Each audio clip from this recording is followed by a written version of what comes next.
Welcome everybody, I am Grace, aka Zombie, on the interwebs. Today we are doing a Magical Girl Nerf gun repaint. I am so excited. This is all gonna be for RTX, and can't really reveal what kind of Magical Girl thing I'm doing, but Magical Girls plus guns plus other cool stuff kinda can't go wrong. So this is like the fun part.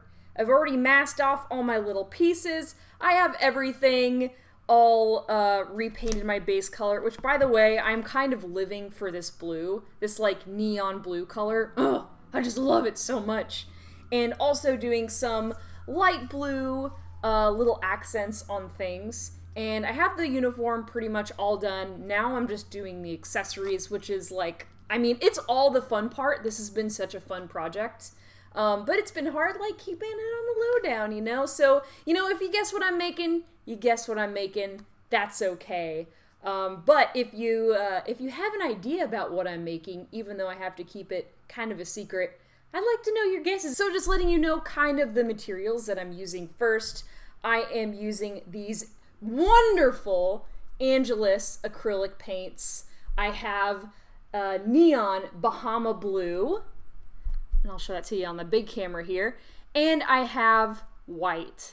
And I've been using the neon blue for a lot of my details. And I've also just been mixing some white into it to make this lovely baby blue color here. You know, recently I've really been into reusing my Starbucks cups for painting. It's like a cool way to recycle. You can tell that this one's definitely seen better days, but it's holding up great. I'll probably just keep using it until I just can't use it anymore. Also using a cut up Starbucks cup for my water, my mixing water here. And you can tell it's already been a successful painting day because I am covered in blue paint. I'm not gonna lie, this is still like just a teeny bit tacky, but I'm really impatient. I just want to get right to it. I want to paint, dang it. So I should explain what this is. So this used to be like a little kid's like firefighter toy water gun, but I just thought the idea of a tank was really cool to wear on the back. And I actually have some really nice hose that I'm gonna be using from my garage and attaching it back to this, and it looks like a lot more industrial and just kind of more legit. And I'll be attaching it to this larger Nerf gun right here. It'll be attaching to this little nozzle right there. It's a Nerf gun. It used to have like Nerf and Super Soaker logos all over it here. I just had to sand all those down and get rid of them. I put a few layers of filler primer on, did some more sanding, and now it's this lovely blue color. I actually think I'm gonna start with this tank just because it's fun. Don't worry, Mr. Nerf gun will be here. We'll get to you, don't you worry, but I'm actually just gonna let this dry just a little bit longer because it's the thing that I painted most recently, and I think it just needs a couple more minutes. Like I said, I am impatient. I'm gonna give it just a couple more minutes and we're just gonna dive right into our cool tank guy right here. I really wanted to add some black onto this first. And maybe I'll think about lettering as well, because I think some like printed lettering on here, it kind of looking like worn down, I think it would look really, really cool. And I definitely want to do some like Japanese, maybe kanji or something like that on there, because the rest of the costume kind of have some Japanese lettering on it, and it looks really cool. So I kind of want to continue that onto the props as well. All right, so I have Old Nasty. My Old Nasty bottle of black acrylic paint. I think I have some tinfoil right here. Woohoo! I'm just gonna rip off a little piece and use it as a palette. All right, so let's see if this paint is still good. We'll see. That's a good noise. So I have my black here. I'm gonna start working in these little creases right here because I know that's where gook would kind of build up over time. And what I love about acrylic paints is that you can build them. So, ooh girl, that that was a lot thicker than I thought it was gonna be, but that's okay. I'll show you what we can do about that. So I'm just kind of working my brush kind of back and forth in this little crease right here. I know this looks like a lot, but don't worry, we're gonna fix it. I have this paper towel, and I'm just gonna kind of use a little bit of a circular motion, back and forth motion, whatever works for you. And I'm just going in to this little crease with a dry paper towel, but I'll also go back in with it being a little bit wet to kind of clean up these little edges that we're making here. But this is really just to get rid of a lot of the excess paint. Alright, so I'm just going to wet my paper towel just a little bit, kind of squeeze off the excess water. And I'm just swishing this around to kind of clean up my part a little bit. And it just kind of helps the black become a little bit more faded around my little crease area. We don't want it to be too clean. I'm just cleaning it up a little bit. It's up to you what you think looks cool. I really like adding black into those creases because it really helps your piece pop. Like, it really does help it look more bold and eye-catching. But it all depends. I would like to think that this has been used a lot during many crazy battles. So it will kind of wear down over time, and especially since water would be kind of soaking this thing all the time, there would be rust and dirt is gonna stick to it like crazy if it's wet. Alright, so we got our gooky nastiness in on that side. I'm actually just looking up some Japanese real quick. Acid rain. Ooh, acid rain! That's actually really badass. I kind of love that idea. Alright, acid rain sounds like the coolest thing, and it looks really cool in Japanese, so that's what we're going to paint right onto here. I think that I am going to use white, just because I think it'll pop and look really cool once it's worn on top of this blue. And I don't know Japanese. This may be really messy. I almost feel like I should be like standing over it just to make sure that it looks right-ish.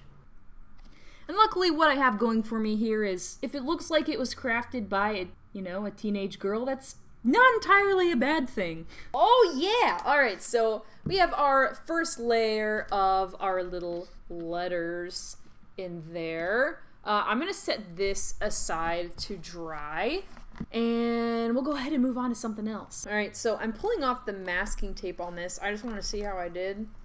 And doesn't look like any paint is, coming off in a bad way here, so that's good. I've sanded off all of the Super Soaker logos and Nerf logos and stuff like that. But I got something recently that is pretty cool. I was thinking about maybe masking off these little details right there, but I have this new chrome pen. The instructions are you shake it and then you press on the nib so it fills with color, and then you just color it, and it looks like liquid metal. I tried it out last night. I loved it. Actually going to start with this little guy right here that's near the barrel. Just shaking it up so that pigment comes out a little bit better. So I think I'm gonna go in with some black paint. I almost tried to dip my brush into my drinking water. That wouldn't have been good. I'm just really working that paint into all these little creases, all these little edges. And then I'm just kind of rubbing this back and forth, starting on kind of where the outside of the paint ends, working inward. And it creates this cool, mucky, dirty effect. And you can layer this as well. It's like my favorite thing to do is to layer. Okay, so that is how that's looking so far just on the blue. And that's just the first layer. You can do multiple layers of that. And I'm just going to continue right along this little detail right here, pushing the paint onto it with the edge of my brush and using a damp paper towel, squeezing it away, and ta-da! It's like magic. And what's cool is that you can even take more of this off later, and after it's dried, it's going to have a different effect after you remove the paint. And you can speed up this process with a heat gun as well. You can just make the paint dry faster if you want. And this will become even more bold as you add more and more layers. I'm just gonna add a little bit of metallic details on this as well, just because, you know, I want to check out, see how it looks. I have a feeling that like this for weathering is gonna be like, oh, so blinding. And I could probably use my chrome pen on the parts that I'm planning on keeping blue, just so as I layer more of my weathering stuff over this, it'll still look legit. It'll look like the dirt is kind of rested into the chipped paint. I'm just going over some of the edges really delicately, little areas where I think paint would get chipped off over time. And this magical girl has fought lots of bad guys. You know, her prop is gonna reflect that. Okay. I think it went overboard, but I don't care. I think it looks so cool. And for the little chipped off pieces, I just do kind of like little like blobby cloud guys. Oh, I just stuck my arm in it. I regret everything. Now I gotta touch that up. Note to self, this doesn't dry immediately. It takes a few minutes, so be careful.